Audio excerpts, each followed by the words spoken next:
सभी दर्शकों को मेरा हाथ जोड़ के प्रणाम। Good morning everyone.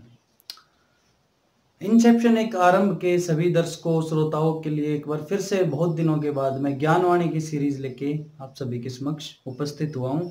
काफ़ी दिन लग गए इस वीडियो को आने में, क्योंकि मीनवाइल काफ़ी कुछ घटनाक्रम ऐसा हुआ जो इम्पोर्टेंट भी था आप लोगों के साथ साझा करना और नहीं भी था। जैसे सुशांत सिंह राजपूत का हादसा एक आकस्मिक घटना थी जिसने मुझे खुद अंदर तक झिंझोड़ दिया कि कैसे एक आदमी, कैसे एक इंसान, कैसे एक सितारा सफलता की बुलंदियों पे होते हुए इस तरह का कदम उठा सकता है। तो काफ़ी दुख हुआ उसको सुन के, लेकिन कोई बात नहीं, देर आए सवेर आए। आज आप सभी के सामने मैं एक बहुत ही नए, बहुत ही इंटरेस्टिंग और बहुत ही ज़्यादा ज़रूरी आपके लिए टॉपिक पे बात करने आया हूँ, और उस टॉपिक का नाम है नई शिक्षा नीति।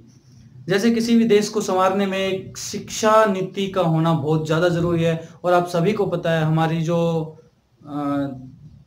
एक बहुत ही पुरानी परंपरा थी गुरुकुल वाली, वो अंग्रेजों ने आके ख़त्म कर दी थी, उसका पूरा ही विनाश कर दिया था। और उन्होंने अपनी पाश्चात्य सभ्यता का जो स्कूलिंग सिस्टम था वो शुरू किया था, और अपने हिसाब से उन्होंने रूल्स रेगुलेशन बनाए थे जिनको बार बार इम्प्लीमेंटेशन किया जाता है, ताकि अच्छे से अच्छे शिक्षा के मापदंड तय किए जा सके, ताकि देश के सभी बच्चों को उच्च स्तर की गुणवत्ता पूर्वक शिक्षा मिल सके। राइट टू एजुकेशन एक्ट आए थे, तो बहुत सारी चीज़ें बदलाव हुए हैं। कुछ बातें ब्रीफ में मैं आप लोगों को बताऊंगा जो बहुत ज़्यादा ज़रूरी है। अदरवाइज 36 पेज की एक पूरी डॉक्यूमेंट है, वो आपको मैं नीचे PDF फाइल का लिंक अटैच कर दूंगा, वो आप वहाँ से डाउनलोड करके पढ़ सकते हो। तो आप सभी का स्वागत है हमारे चैनल इंसेप्शन एक आरंभ में। मेरा नाम है मनीष कुमार, और मैं एक बार फिर से आप सभी के सामने हाजिर हूँ एक नई चीज लेके, जिसका नाम है new education policy of India 2019। 2019 का नाम दिया गया है, रिलीज 2020 में की थी, ड्राफ्ट तैयार हो गया था, कैबिनेट ने मंजूरी कर दी है इसको। तो कोरोना टाइम में कुछ एक बदलाव हो रहे हैं जो कैबिनेट कर रही है, साथ साथ सरकार भी काफी कुछ कर रही है। कोरोना लगातार बढ़ता जा रहा है, बढ़ता जाएगा। पहले देश में था, बाहर के देशों में था, फिर हमारे देश में आया, फिर दूसरे राज्य में था, फिर हमारे राज्य में आया, फिर दूसरे जिले में था, फिर हमारे जिले में आया, फिर दूसरे गांव में था, हमारे गांव में आया, फिर दूसरे घर में था, और अब घर में आने को तैयार है कोरोना।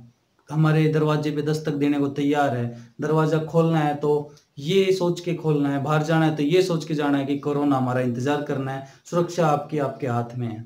तो शुरू करते हैं न्यू एजुकेशन पॉलिसी। देखिएगा, बहुत सारी एजुकेशन पॉलिसीज हमारी आज़ादी के बाद हमें आई है, जो लेटेस्ट 1986 आई थी, 1992 में भी आई थी, तो लेकिन हमारा मैक्सिमम पार्ट 1986 की एजुकेशन पॉलिसी अभी इम्प्लीमेंटेड थी जो हम पढ़ रहे थे, जिसमें हमने क्या पढ़ा था, 5+5+2+3, 1 to 5th primary, 5th 6th to 10th secondary, 10th 11th 12th senior secondary, and then college, post graduation, et cetera et cetera. ये पॉलिसी चल रही थी।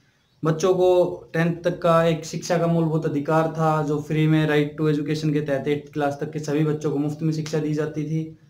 उसके अलावा शिक्षकों के लिए भी काफ़ी कुछ चीज़ें थी कि बीएड का एक कोर्स चलता था, जो कि कुछ साल पहले एक साल का होता था, अभी 2 साल का कर दिया। 2 साल का चल रहा है जो हमने किया है, और अभी एक बार फिर से उसमें कुछ इम्प्लीमेंटेशन दिए हैं। शिक्षकों की पात्रता के लिए कुछ नई चीज़ें बनाई हैं, और भी बहुत सारी चीज़ें। तो हम बात करेंगे आज की वीडियो में केवल 2 चीज़ों की, कि बीएड के बारे में क्या बताया गया है। बहुत ही क्यूरियस चीज़ है ये, जो बच्चे ग्रेजुएशन में है, जो हमारे ग्रेजुएशन के दर्शक गण हैं, उन लोगों के लिए। देखो, बीएड के बारे में क्या बताया इन्होंने कहा है कि 4 ईयर इंटीग्रेटेड ग्रेजुएशन प्रोग्राम चलाना है, जो कि already regional institute of education में अभी चल रहा है, जो 6-7 हमारे RI है, जैसे अजमेर, भोपाल, कश्मीर और भी साउथ में है। अभी एक उसकी हमारे झज्जर में प्रारंभ करके अजमेर की एक ब्रांच चल रही है, वहाँ already 4 year under graduate programme integrated चल रहा है, जिसमें आपको 4 साल में ग्रेजुएशन प्लस बीएड दोनों की डिग्रियां मिलती है। तो उस प्रोग्राम को मास लेवल पे हर एक यूनिवर्सिटी में लागू करने के इसमें न्यू एजुकेशन पॉलिसी में प्रावधान किए गए हैं। उसके अलावा अभी तक उन्होंने क्या किया कि जो 2 साल का बीएड का कोर्स चल रहा है वो 2030 तक कंटिन्यू चलेगा, मतलब 2030 तक आप ग्रेजुएशन के बाद 2 साल का बीएड का कोर्स कहीं से भी कर सकते हो, लेकिन उसके बाद नहीं कर पाओगे। तो काफ़ी लंबा टाइम दिया, कोई बात नहीं, देर आए सवेर आए, कभी तो आएंगे। उसके अलावा इन्होंने कहा कि अगर आपने मास्टर डिग्री कर ली है तो उस पर इम्प्लीमेंटेशन जारी है। अभी राज्य सरकार को फैसला लेना है, उन्होंने अप्रूवल दिया है, अभी इसको इम्प्लीमेंटेशन में कितना टाइम लगता है। इन्होंने कहा है कि मास्टर डिग्री जिन्होंने कर ली है वो 1 साल में बीएड कर सकता है। उसके अलावा 4 ईयर इंटीग्रेटेड का जो है वो हर जगह ये चलाएंगे।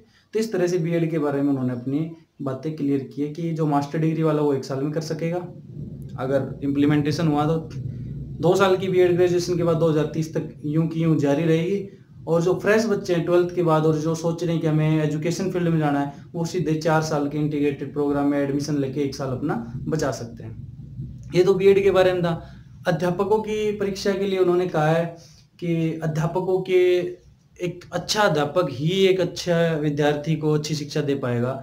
इसलिए उन्होंने कहा कि अध्यापकों के लिए भी कुछ स्क्रीनिंग जो पहले से टेस्ट चल रहे थे, टीचर्स एलिजिबिलिटी टेस्ट, उन्होंने उनको सेकेंडरी सीनियर सेकेंडरी तक बढ़ाया है। और टीचर्स के लिए उन्होंने डेमो, उनकी टीचिंग स्किल और इन सबको एक आधार बना के और क्वालिटी टीचर्स डेवलप करने के लिए संस्था बनाने का वो कहा है कि कोई भी जो टीचर्स थे कि बिना बीएड किए, बिना औपचारिक शिक्षा लिए, बिना डिग्री किए पढ़ाने लग जाते थे, कोई भी ज्ञान बांटने लग जाते थे, बुरी बात नहीं है। लेकिन एक ज्ञान को डिलीवर करने के लिए उनको ही पात्रता होगी, वो ही वैलिड होंगे जो मापदंड पूरे करेंगे, जो न्यू एजुकेशन पॉलिसी में दी है कि आप लोगों के पास टेट होना चाहिए, आप लोगों के पास वैलिड डिग्री होनी चाहिए, तभी आप स्कूल में पढ़ा पाओगे।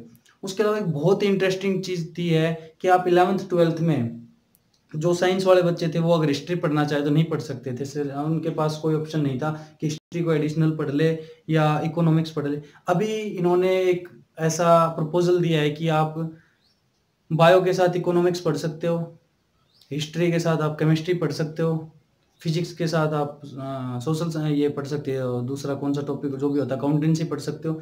तो इस तरह का प्रपोजल दिया है कि सभी वे आपको ओपन है, एग्जिट आपकी मर्जी है, कहीं से भी कर सकते हो। आप 11th में आओ, कोई भी सब्जेक्ट उठाओ, कुछ भी लेके निकलो।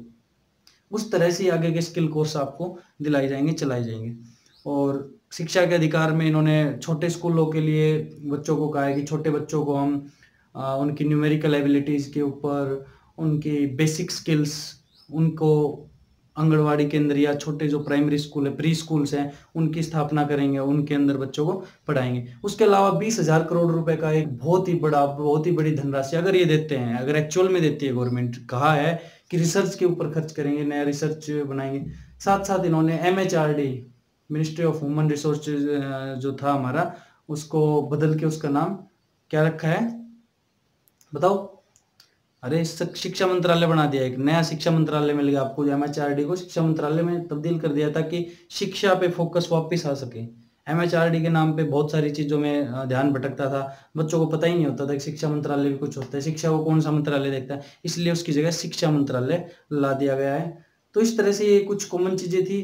2 बहुत अच्छे पॉइंट थे, एक तो बीएड के बारे में, दूसरा आपको मल्टीपल डिग्री ऑप्शंस की, आप कैसे डिग्री नहीं कह सकते हम, मल्टीपल सब्जेक्ट ऑप्शन की, कोई भी सब्जेक्ट कम्बिनेशन आप ले सकते हैं। उसके अलावा भी बहुत सारी चीज़ें इन्होंने अपनी उसमें कहा है कि जो स्किल के कोर्स होंगे उनको चलाया जाएगा, डिप्लोमा सर्टिफिकेट कोर्स जो आपके ग्रेजुएशन लेवल पे हैं वो साथ साथ भी कराए जाएंगे। एक अलग से कॉमन एंट्रेंस टेस्ट होगा हायर एजुकेशन में एडमिशन के लिए, जो अलग अलग होते हैं उनको भी इन्होंने कहा कि कॉमन बनाया जाए, बच्चों के लिए दिक्कत होती है अलग अलग इंट्रेंस देने में। तो ये सारी चीज़ें आपको, अगर आप डीप में पढ़ना चाहते हो तो PDF आपको नीचे दी हुई है, आप वहाँ से जाके आराम से पढ़ सकते हो। सिलेबस भी प्रैक्टिकल की तरफ अप्रोच करने के लिए बनाया जाएगा अभी जो भी होगा, कि जिसमें बच्चों को प्रैक्टिकल नॉलेज बढ़े, थ्योरेटिकल नॉलेज की बजाय। तो आज का लेक्चर, आज की ज्ञानवाणी इतनी है, जिसमें आपको एक brief overview new education policy के बारे में आप डिटेल में जानना चाहते हो तो नीचे गिवन लिंक में आप क्लिक करके PDF के डॉक्यूमेंट को आराम से देख सकते हैं। इसके अलावा कुछ स्लाइड्स में और डालूंगा, इसमें ऐड करूंगा जो आपको वीडियो के बाद में दिखेगी, तो वहाँ से आप इसको अच्छे से समझ सकते हैं। तो आपने वीडियो देखी, पसंद आई तो लाइक कीजिएगा, शेयर कीजिएगा, सभी को ज्ञान बांटिएगा, और अपने वीडियो देखिए उसके लिए आप सभी का बहुत बहुत धन्यवाद, आभार। जय हिंद।